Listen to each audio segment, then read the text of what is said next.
আজকের এই ভিডিওতে আপনাদের সাথে চিংড়ির পুর ভরা পটলের দোরমার রেসিপি শেয়ার করব। বাড়িতে খুব সহজে কিভাবে ক্যান্টিন স্টাইলে এই পটলের দোরমা বানাবেন সেটারই আজকে সহজ পদ্ধতি আপনাদের সাথে শেয়ার করতে চলে এসেছি। আশা করি রেসিপিটি ভালো লাগবে। রেসিপি ভালো লাগলে চ্যানেল সাবস্ক্রাইব করে পাশে থাকতে ভুলবেন না। চলুন তাহলে ভিডিও শুরু করি। নমস্কার বন্ধুরা, পিনাজ হেসেলে আপনাদের সবাইকে স্বাগত জানাই। আমার চ্যানেলের ভিডিওগুলি ভালো লাগলে আমার চ্যানেলটি কিন্তু অবশ্যই সাবস্ক্রাইব করবেন। শুরুতে আমি পটলগুলো খোসা ছাড়িয়ে ভালোভাবে ধুয়ে নিয়েছি। এখন একটা চামচ দিয়ে পটলের ভিতরে সমস্ত দানাগুলো বের করে নেব।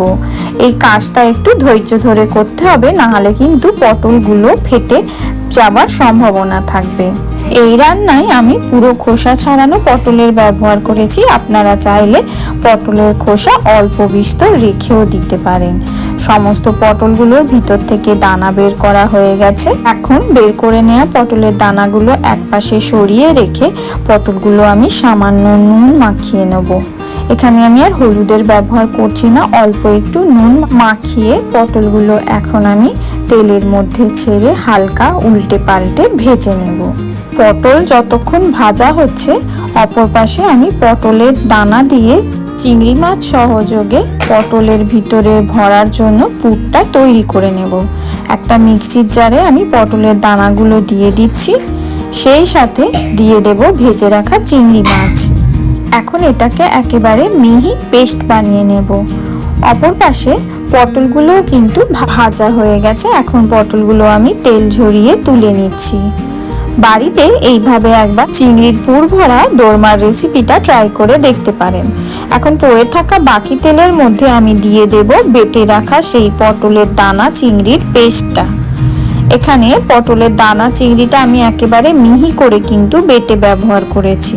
সম্পূর্ণ মিশ্রণটা ঢেলে দিয়েছি। এখন এর মধ্যে নুন, সাথে হলুদের গুঁড়ো, সাথে অল্প একটু জিরের গুঁড়ো দিয়ে খুব ভালোভাবে একেবারে কষিয়ে নেব, যতক্ষণ পর্যন্ত না মশলাটা একেবারে কড়ার গা ছেড়ে আসছে।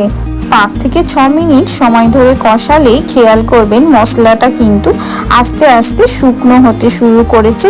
একটা পর্যায়ে এসে খেয়াল করবেন মশলাটা কিন্তু একেবারে কড়ার গা ছেড়ে উঠে আসছে।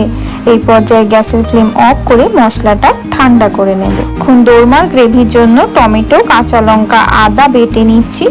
অপর পাশে কড়ার মধ্যে দিয়ে দিচ্ছি সর্ষের তেল। এখানে আমি 1 চামচ পরিমাণ সর্ষের তেলের ব্যবহার করেছি। তেল গরম হলে 1 চামচ পরিমাণ জিরে ফোড়ন হিসাবে দিয়ে দিলাম।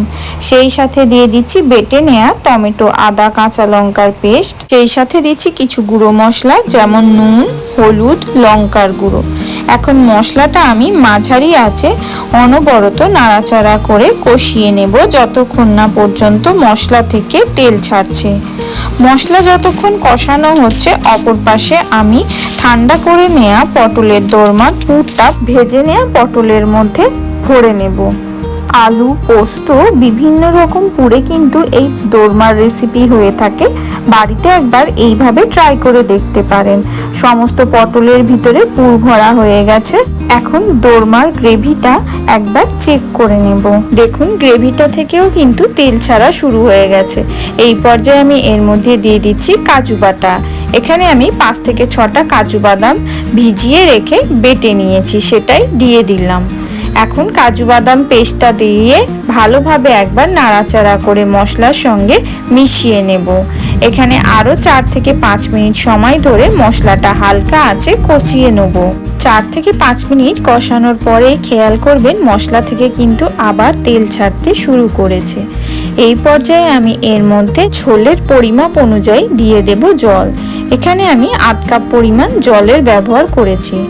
এখন জল সহযোগে গ্রেভিটা একবার ভালোভাবে নাড়াচাড়া করে দিচ্ছি। এখন গ্রেভিটা খুব ভালোভাবে একবার ফুটে ওঠা পর্যন্ত অপেক্ষা করব। গ্রেভি ভালোভাবে ফুটে উঠেছে। এখন আমি এর মধ্যে পুর ভরে রাখা সেই পটলগুলো দিয়ে দিচ্ছি। সমস্ত পটলগুলো দেয়া হয়ে গেলে এখন ঢাকা দিয়ে 10 মিনিটের মতো হালকা আঁচে রান্না করে নেব, যাতে পটলগুলো ভালো করে সিদ্ধ হয়ে যায়। ফিরে এলাম 10 মিনিট পর। দেখুন গ্রেভিটা কত সুন্দর মাখা মাখা হয়ে গেছে, সেই সাথে কত সুন্দর একটা রঙও এসেছে। এখন উপর থেকে অল্প একটু গরম মশলা সাথে 1 চামচ পরিমাণ ঘি ছড়িয়ে গ্যাসের ফ্লেম অফ করে দেব। আশা করি দোরমার এই রেসিপি আপনাদের ভালো লেগেছে। রেসিপিটি ভালো লাগলে চ্যানেল সাবস্ক্রাইব করে পাশে থাকবেন।